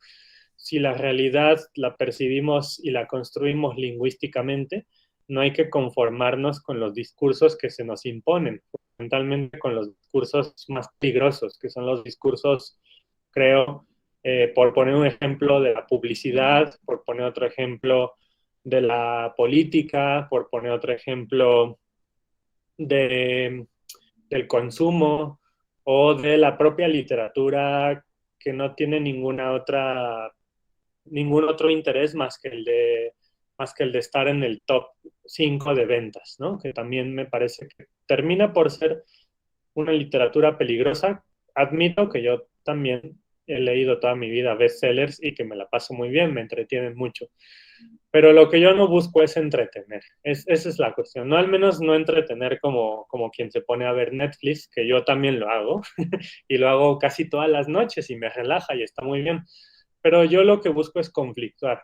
Que el lector pase un mal rato, no no en el mal sentido de la palabra de que lo sufras, de que te duela o te alejes, sino de que te conflictúe, ¿no? Te mueva una serie de cosas que te pongan a pensar y te cuestionen y te digan como, a ver, esto me está invitando a hacer una serie de pensamientos sobre, pues sobre cosas que quizás no están bien en el mundo, ¿no? Lo que tú decías hace rato de que veo como una especie como de maldición en la humanidad. Quizás es eso, es una especie como de instilación de un discurso de control que busca normalizar todos los discursos literarios, ¿no? Que todo se entienda a la luz de la claridad, de la inteligibilidad, de las palabras coloquiales y del no esfuerzo del lector, ¿no? Cuando precisamente yo considero que la literatura es una... Yo sí creo que la literatura tiene una utilidad social y que de hecho tiene la utilidad social más importante a nivel discursivo de todos los discursos que producimos durante el día, que es la de cuestionar al poder y a los sistemas hegemónicos, ¿no? Quizás no los puede destruir, no los puede cambiar, no los puede transformar, porque se necesitaría para eso ya una revolución más allá de los libros, pero creo que sí puede llegar a zonas del pensamiento mucho más complejas y profundas de la que quizás una acción práctica, como agarrar una piedra y aventársela a un policía, podría generar, ¿no? Entonces, bueno, mi intención, respondiendo a tu pregunta, es esa, mi intención es, para decirlo en palabras coloquiales, mi intención es mover el tapete. Y a veces mover el tapete va a ser disfrutable porque vamos a caer en un lugar, pues igual y caemos en una alberca o igual y caemos en el mar, pero a veces también vamos a caer en lugares más teóricos, lugares más escabrosos, en notas al pie, en las márgenes de las que a veces no hablamos, pero que hay que hablar de ellas, ¿no? Y no solo hacerlo desde los temas, sino también desde las formas. Es decir, está bien hablar de la violencia, pero si uno habla de la violencia, hay que ser congruente artísticamente, es algo que yo pienso, y el estilo tiene que ser violento, ¿no? No para infligir daño, sino para dar cuenta de ese daño a un nivel verdaderamente estético. A mí no me sirven de nada los poemas o los cuentos donde aparece violencia, como hoy que está tan de moda las novelas de narcotráfico, por poner un ejemplo, si ese lenguaje no está violentado también, ¿no? Porque al final nuestro trabajo como profesionistas de las palabras, que somos tú y yo, nuestro trabajo no es el de policías o el de juristas o el de políticos para transformar esas situaciones tan terribles, sino nuestro trabajo es el de saber llevar las palabras a ciertos límites, ¿no? Y es ahí en esos límites, en esas márgenes, donde yo creo que un lector que se vea interpelado y que se vea movido en su tapete puede, puede invitar a él mismo a escribir sus propios textos, sus propios mundos contestatarios, ¿no? Entonces, eso es desde donde yo escribo y por eso es que hay cosas que yo reconozco, como bien dijiste, que pueden ser difíciles, ¿no? Eh, para mí también es todo un proceso ese de que no siempre todo sea tan difícil. Y estoy en la búsqueda de eso, ¿no? Como de conjuntar también cierta vitalidad y cierto optimismo en las cosas que últimamente he estado escribiendo. Es un poco la búsqueda de lo que estoy haciendo, ¿no? Como encontrar cierto equilibrio. Pero eso sí, siempre voy a buscar que haya un espacio para la sospecha y para el mal pensar, en el buen sentido de mal pensar las cosas, e irnos por una tangente que nos muestre otras posibilidades. Sí, es que es muy importante y coincido totalmente contigo. Es muy importante que la gente agudice los sentidos. Es decir, para observar, para probar, para saber qué es bueno, qué es malo y hacer un cambio, tienes que tomar conciencia y a veces para eso se necesitan los sentidos. Por eso hacía esta referencia de que tu obra se evidencia, ¿no? Cómo están agudizados los sentidos, ¿no? En muchos momentos es la observación, en otros momentos es la evocación que te lleva a vivir, a gozar, pero otras veces, como tú bien dices, es mover el tapete y hacer visible algo. Es como, pero lo haces, y aquí es donde toma todo sentido a partir de lo que acabas de decir. Es decir, vas a hablar de violencia, pero tienes que hacer también de una manera violenta. Así como, porque eso es lo que debería de hacerse tal vez, es llamar la atención. Es decir, si simplemente te lo cuento como una situación anecdótica, superficial, pues la persona tal vez lo va a tomar de manera superficial.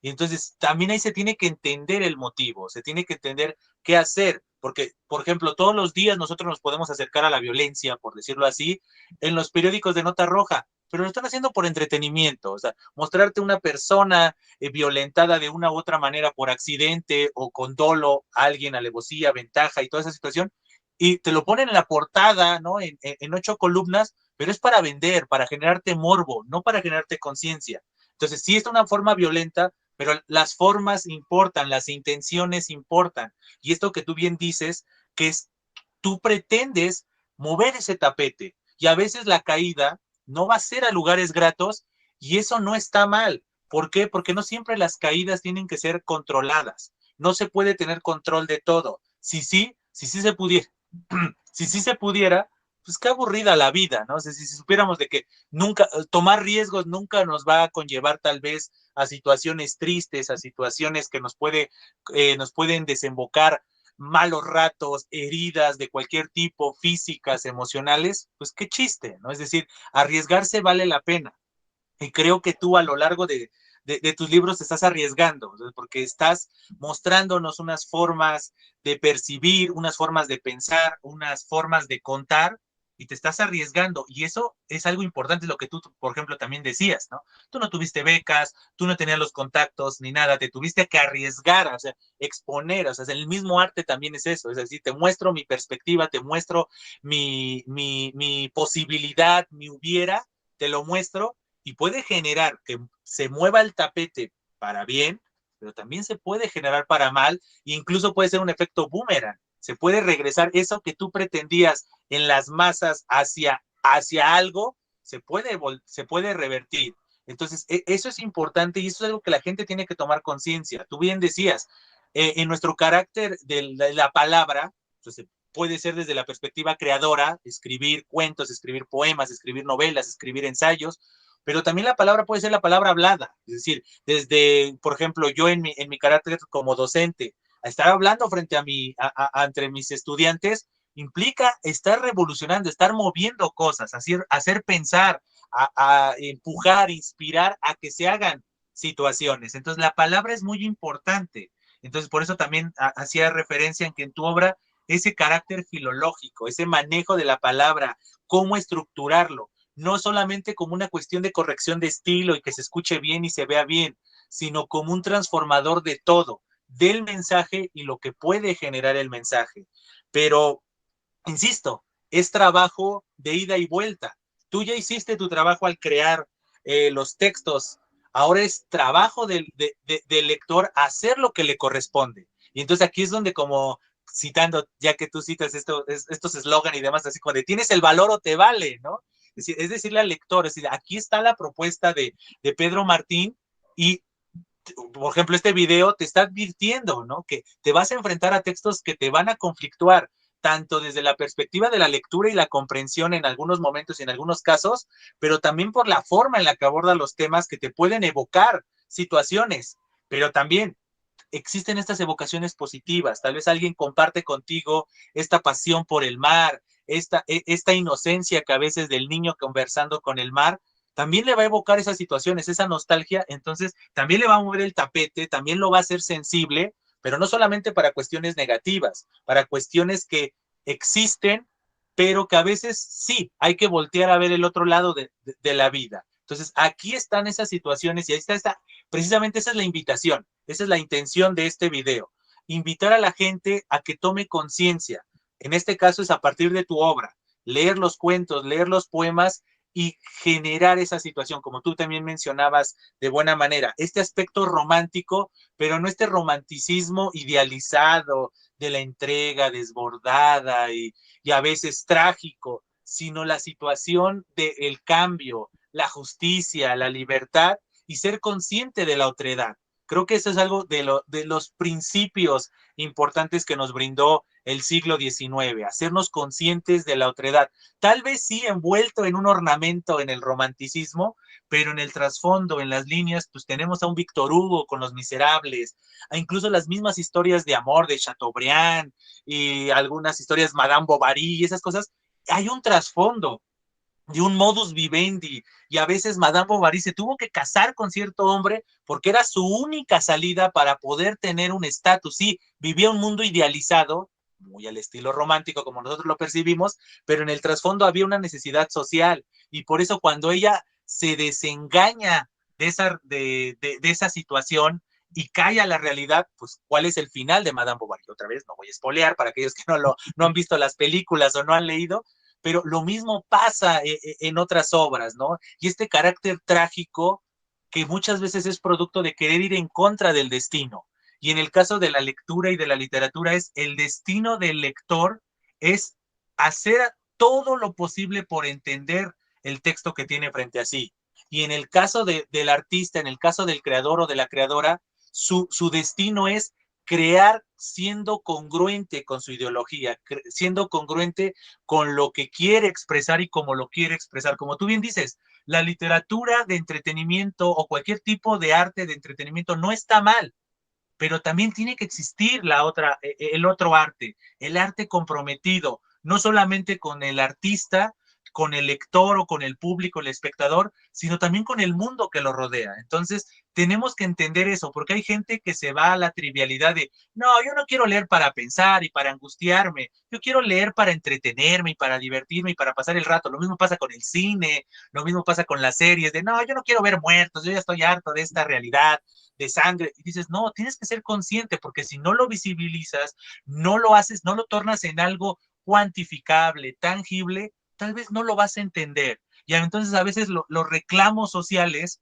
son juzgados de manera trivial porque la gente los percibe de manera trivial, no son conscientes, no son empáticos. Y entonces tu lucha porque tus textos muevan el tapete, como tú bien dices, es válido.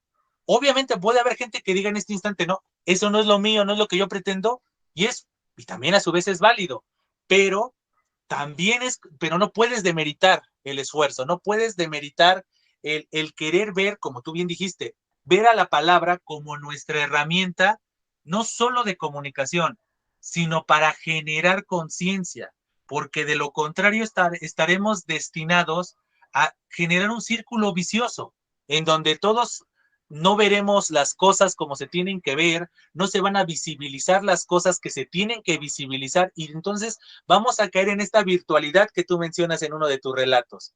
Es decir, en cualquier momento es como de no me está gustando, pues desconecto el videojuego y se acabó, ¿no? Esto ya no me gustó, es como cuando uno hacía berrinches de niños, ¿no? Que te agarrabas, tú eres el dueño del balón y agarrabas el balón y ya no quiero jugar con ustedes y me voy y ya no vamos a jugar porque no me está gustando. O en el videojuego, ya estoy cansado y puedo ponerle pausa y sigo en otro momento. La vida no es así. Entonces, también se tiene que valorar esa situación y eso, insisto, eso es lo que yo destaco de tus textos, que logran ese propósito, aunque obviamente todavía está en un proceso, ¿no? Todavía eres muy joven, tal vez todavía no consolidas ese estilo y tal vez esperemos que sea muy joven.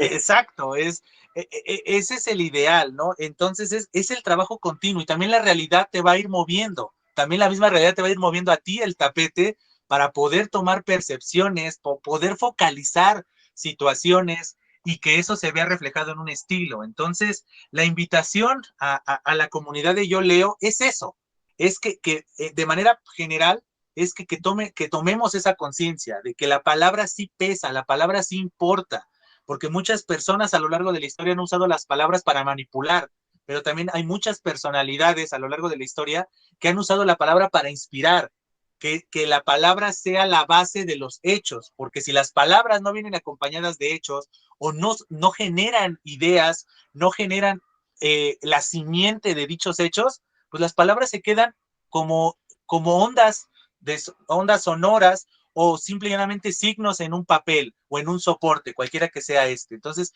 el valor de las palabras hay que darle su debido lugar. Y creo que de manera particular los textos de Pedro Martín Aguilar cumplen esa función.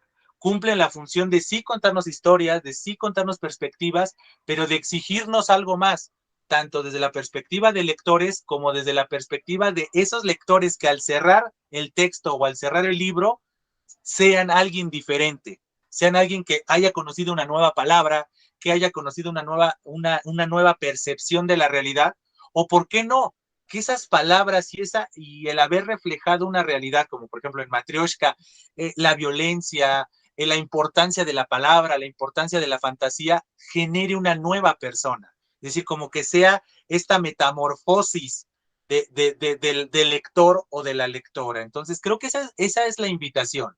Y justamente esta invitación llevaría, ya para darle recta final a esta charla, en dónde podemos conseguir tus libros. Ya hablamos de tus libros, ya conocimos tu trayectoria, hiciste una excelente síntesis de tus libros, incluso nos hablaste un poco, nos compartiste tus vivencias en torno a estos libros. Entonces, para aquellos que estén interesados en conseguir tus 4 libros, ¿a dónde pueden acudir o cómo los pueden conseguir?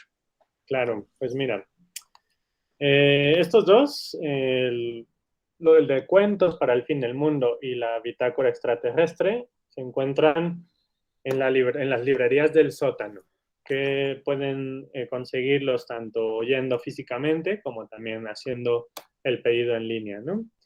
Es, están en algunas otras independientes, sobre todo este de cuentos, que está en librerías como El Desastre, Bonilla, Casa Tomada, pero eh, desde la comodidad de la casa se puede conseguir en las famosas librerías del sótano.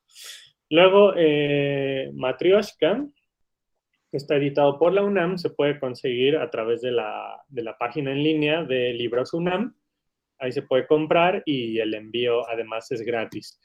Próximamente que abran las librerías de la UNAM, pues también uno podrá ir físicamente a la librería y ahí podrá conseguirlo, ¿no? Mientras tanto, pues es a través de la página de Libros UNAM. Y finalmente, Palabra de la Sombra es de una editorial española, entonces hay que entrar a la editorial Apeiron Ediciones, a su página, Apeiron Ediciones, y ahí se puede conseguir y también se puede conseguir tanto ebook como impreso para que se los envíen a México. Esos son los lugares. Perfecto, pues, y si alguno de nuestros integrantes o miembros de Yo Leo ya leyó tu obra, ya leyó alguno de tus libros y quisiera compartirte su pensar, su pesar o su comentario, ¿te podemos encontrar en redes sociales? Sí, claro, estoy en las tres grandes. Estoy en Facebook, en Instagram y en Twitter, y en las tres me llamo igual, Pedro Martín Aguilar, ¿no? Entonces, no hay pierde. Ahí sí no fui muy creativo con el nombre en redes sociales, justo para estas cosas, ¿no? Entonces, pues sí, con mi nombre de pila tal cual, Pedro Martín Aguilar, en las tres me pueden encontrar y con mucho gusto podemos platicar y yo los agrego también y todo eso. Perfecto. Pues bueno, ¿qué más te puedo decir, Pedro? No sé si quisieras agregar algo más para ya ir cerrando No, pues esta charla. agradecerte muchísimo este espacio porque además nunca había tenido la oportunidad de hacer este recorrido por lo que he escrito, ¿no? O sea, he hablado en otros lugares como puntualmente de algunas cosas, pero pero a mí también me gusta mucho como hacer toda la historia, ¿no? Y que esto quede grabado, que conste en algún lugar, ¿no? Que esté todo esto dicho. Y lo segundo, pues creo que al final, tanto tú como yo estamos hablando de la importancia del lector, ¿no? Que finalmente es el nombre del canal, Yo Leo.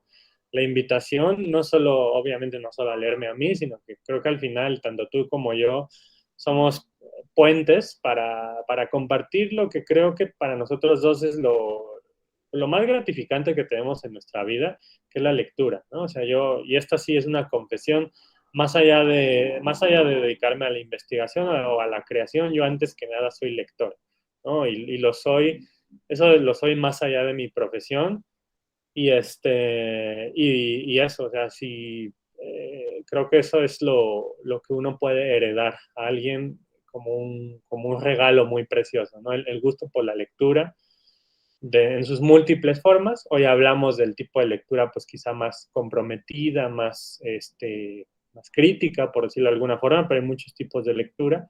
Y el que sea que se dé, pues ojalá que se dé, ¿no? Porque es una habilidad que se convierte en centro de la constitución psíquica de cada uno de nosotros, ¿no? Entonces, mientras más lectores dialoguemos, pues creo que vamos a tener discusiones más ricas. Totalmente de acuerdo. Pues bueno, muchísimas gracias, Pedro, por tu tiempo, por acercarnos de la mejor manera a tu obra, pero lo más importante, a la persona que está detrás de su obra, ¿no? Porque uno de los mantras de este espacio es, nada viene de la nada. Los libros no aparecen por, por magia ni nada por el estilo. Es producto de un trabajo, de una intención, etcétera. Entonces, créeme, te agradezco tu tiempo y la confianza que tuviste con este espacio para brindarnos, ¿no? Tus percepciones, tus perspectivas, incluso tu proceso creativo y todo lo que compone tu obra, que seguimos esperando que siga creciendo más y más y que poco a poco vayas consolidando una carrera porque creo que creo que lo merece, ¿no? Es decir, tienes una voz que creo que es muy importante escuchar y en consecuencia, pues seguir creando, ¿no? Tú más que nadie lo sabe, la importancia de, como bien dices, ¿no? De ir generando hábitos. Hablamos de la lectura, pero también la forma de expresar, tomar conciencia de lo que hay detrás del acto de crear o de mínimo expresarse es fundamental. Entonces, te agradezco infinitamente este tiempo. Y pues a su vez, pues les agradezco a cada uno de ustedes que para quienes está dedicado este espacio. Entonces, antes de despedirme, como siempre, les hago la cordial invitación para que se suscriban al canal, comenten si han leído alguno de los textos de Pedro Martín o qué les pareció este acercamiento a la obra de él, si sí les llamó la atención, qué más les llamó la atención, en qué coinciden con él esta postura casi revolucionaria, pero fiel de la palabra, de la literatura, del arte en general. O bien pueden usar el espacio de comentarios para hacer sugerencias, observaciones y todo aquello que le abone a este proyecto. Ya que estábamos hablando de redes sociales, a su vez les hago la cordial invitación para que estén al pendiente y sigan las distintas redes sociales relacionadas con este canal. Y ahora sí, sin más que agregar por el momento, me despido, agradeciéndoles infinitamente su presencia y diciéndoles, estamos en comunicación. Hasta siempre.